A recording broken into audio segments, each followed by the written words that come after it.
habiter à Grenoble pour être en même temps dans une ville étudiante et en même temps proche de la montagne pour faire les activités de montagne. Alakria. Sciences, industrie et université. Globalement, on a donc plutôt une industrie qui est très porteuse d'emplois. Vicat et la région grenobloise, c'est une longue histoire. À partir de 2007-2008, effectivement, le territoire métropolitain enregistre des signes de fragilité. Une technopole ne suffit pas à faire métropole.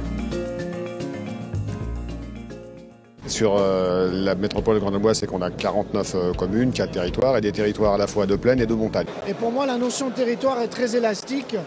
Tout simplement, elle ne peut pas être que géographico-administrative, elle est profondément humaine.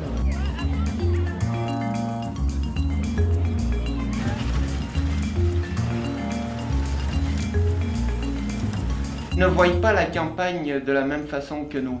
J'étais propriétaire de 2 hectares et demi environ. Et la ville en a accaparé une moitié, pour ainsi dire. 2000 mètres de moins, 2000 mètres de plus. À l'agriculture urbaine, parce que c'est un nouveau mode de vivre en ville et d'être plus résilient, plus autonome. C'est des nouveaux modèles économiques à inventer.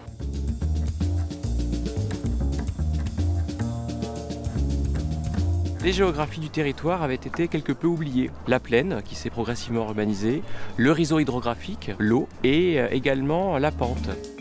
On travaille toute la semaine, madame. Le seul truc qu'on a de bien, c'est ça, la pêche et la pétanque.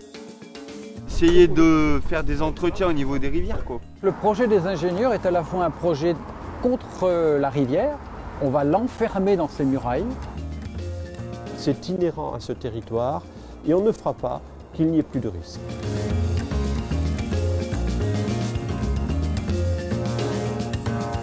« 300 familles qui doivent habiter ici.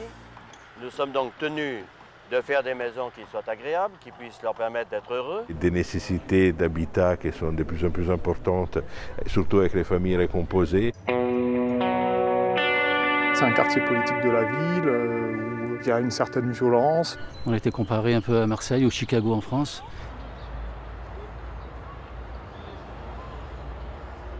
Simplement remettons les hommes là où nous sommes.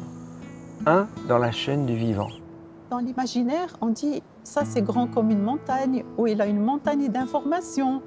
Cette montagne mystique et mystérieuse, on essaie de s'en approcher pour justement s'agrandir et s'approcher de la grandeur.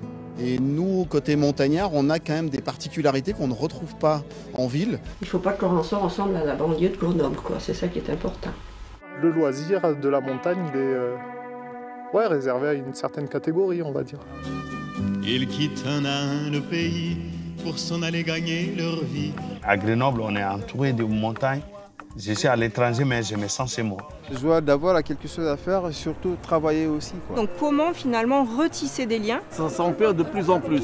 Je pense qu'il y a aussi cet esprit de solidarité qu'il faut recréer. Ça aille plutôt dans le sens du collectif, du participatif.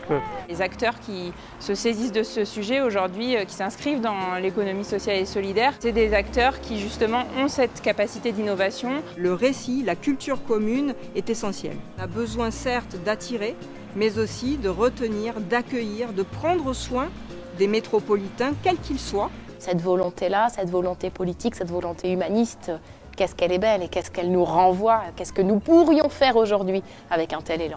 De prendre les mêmes chemins toujours pour aller au même endroit, des fois dire non, ok, je vais prendre une autre route, quoi.